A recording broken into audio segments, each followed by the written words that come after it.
اور حج اس وقت almost impossible ہوا تھا، کیونکہ مکہ مشرکین عرب کے قبضے میں تھا، مسلمان تو اپنی جان بچا کے مدینہ آئے ہوئے تھے، تو اب مکے کو آزاد کرانے کے لیے قتال کی ضرورت ہے۔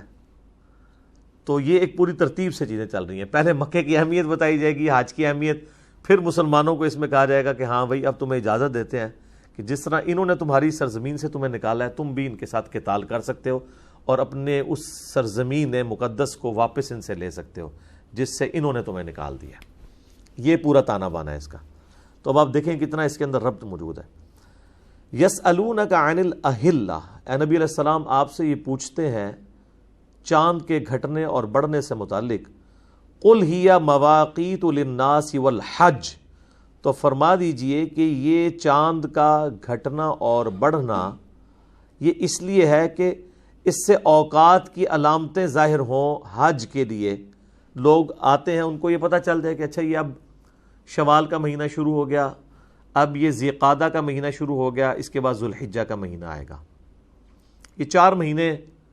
حج کے اعتبار سے امپورٹنٹ ہوا کرتے تھے۔ محرم کے فوراً بعد شوال، اور پھر اس کے بعد ذی قعدہ، اور پھر ذو الحجہ، یعنی رمضان المبارک کے فوراً بعد شوال، ذی قعدہ اور ذو الحجہ۔ تو یہ جو 3 مہینے تھے نا، شوال، ذی قعدہ اور ذو الحجہ، ان کو حج کے مہینے کہا جاتا تھا، کیونکہ لوگوں کے پاس اس وقت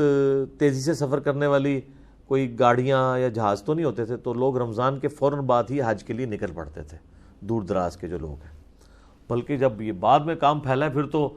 اگلے حج کے لیے اس حج میں تیاریاں شروع ہو جاتی تھی، 4 5 مہینے کے لیے لوگ سفر کرتے تھے۔ تو یہ لوگوں کے لیے وقت کے اعتبار سے اللہ نے یعنی علامت مقرر کی ہے اس چاند کو۔ وَلَيْسَ الْبِرُّ بِأَن تَأْتُوا الْبُيُوتَ مِنْ ظُهُورِهَا، اور یہ کوئی نیکی نہیں ہے کہ کوئی شخص اپنے گھر کے پچھلے دروازے سے داخل ہو۔ وَلَكِنَّ الْبِرَّ مَنِ اتَّقَى، بلکہ نیکی تو دراصل یہ ہے کہ کوئی اللہ سے تقوی اختیار کرے، اللہ سے ڈرنے کی روش اختیار کرے۔ وَأْتُوا الْبُيُوتَ مِنْ أَبْوَابِهَا، اپنے گھروں میں داخل ہوا کرو ان کے اصلی جو دروازے ہیں، جو سامنے والے فرنٹ دروازے ہیں، انہی سے ہی۔ وَاتَّقُوا اللَّهَ، اور اللہ سے ڈرو، لَعَلَّكُمْ تُفْلِحُونَ، تاکہ تم فلاح پا جاؤ۔ اصل میں یہ ایک ٹریڈیشن تھی وہاں پہ مشرکین عرب میں، صحیح بخاری میں اس کی ڈیٹیل آتی ہے کہ ایک دفعہ جب وہ اپنے گھر سے حج یا عمرے کا احرام باندھ کے نکلتے تھے نا، تو ان میں یہ عقیدہ تھا کہ اگر ہم ایک دفعہ گھر کے دروازے سے باہر نکل گئے ہیں نا، تو اب کوئی چیز اگر وہ گھر بھول گئے نا تو گھر واپس نہیں آ سکتے، اور اگر واپس آئیں گے نا تو گھر کے پچھلے دروازے سے انٹری ماریں گے، سامنے سے نہیں، کیونکہ ادھر سے تو ایک دفعہ نکل چکے ہیں۔ تو جس طرح ادھر بھی کئی ایک چیزیں یعنی لوگوں نے مشہور کی ہوتی ہیں، یعنی آپ دیکھ لیں ہمارے اسلام کے اندر بھی جو لوگ اعتکاف بیٹھتے ہیں ان کے بارے میں ہوتا ہے کہ جن کپڑوں میں آپ نے اعتکاف بیٹھنا ہے نا، انہی میں اٹھنا ہے، تو وہ پھر انہی گندے کپڑوں میں پسینے بدبودار اسی طریقے سے نہ ان کو علماء نہانے دیتے ہیں، بلکہ کئی لوگ تو ناخن بھی نہیں کاٹتے اس میں، نہ خوشبو لگاتے ہیں، نہ غسل کرتے ہیں، وہ کہتے ہیں نہیں صرف فرض غسل کر سکتے ہیں، اس کے سوا نہیں کر سکتے۔ تو یعنی ایک چیزوں کو بڑا مشکل بنا کے پیش کیا ہوتا ہے، تو یہ پہلے بھی تھا اس طرح۔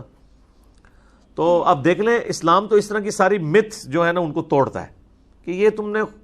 خام خواہ اس کو تقوی بنایا ہوا ہے، یعنی اصل جو چیز ہے، جس طرح یہاں پہ بھی ہمارے معاشرے کے اندر تقوی کی علامت جو ہے نا وہ انسان کی سچائی، دینداری، حقوق العباد کی پاسداری، اسی طریقے سے حسن اخلاق، یہ نہیں ہے، بلکہ یہ دیکھا جاتا ہے اس کی داڑھی کتنی بڑی ہے اور پگڑی کس سٹائل کی ہے، بہت بڑی، اور ٹوپی کتنے اونچے ترے والی ہے، پورے جو سامنے کے سارے جس کو کہتے ہیں نا آپ گیٹ اپ، اس کے اندر پورے کا پورا دین داخل ہوا ہوتا ہے ظواہر کے اندر۔ تو وہ بخاری شریف میں آتا ہے کہ وہ پچھلے دروازے سے داخل ہوتے تھے، اور گھروں میں پچھلے دروازے تو ہوتے ہی نہیں تھے، یعنی بیک سائڈ سے وہ دیوار پھلانگ کے اندر آیا کرتے تھے۔ سب کے پاس تو اتنی بڑی مکان تو نہیں ہوتے کہ جن کے 2 دروازے ہوں، تو کتنی وہ تکلیف کاٹتے تھے اور اس کو نیکی سمجھتے تھے۔ تو اللہ نے فرمایا یہ کون سی نیکی تم نے بنائی ہوئی ہے؟ نیکی یہ نہیں ہے کہ کوئی پچھلے دروازے سے داخل ہو، یا آج کے دور میں کہا جائے گا کہ نیکی یہ نہیں ہے کہ گندے مندے کپڑوں میں اعتکاف بیٹھے رہو، بلکہ تقویٰ تو یہ ہے کہ تم اللہ تعالیٰ کا خوف اختیار کرو، اور اگر گھروں میں داخل ہونا ہے، کوئی چیز بھول گئے ہو، واپس آنا پڑ گیا، تو انہی دروازوں سے داخل ہو جن دروازوں سے تم لوگ نکل کے گئے تھے، اس میں کیا مسئلہ ہے؟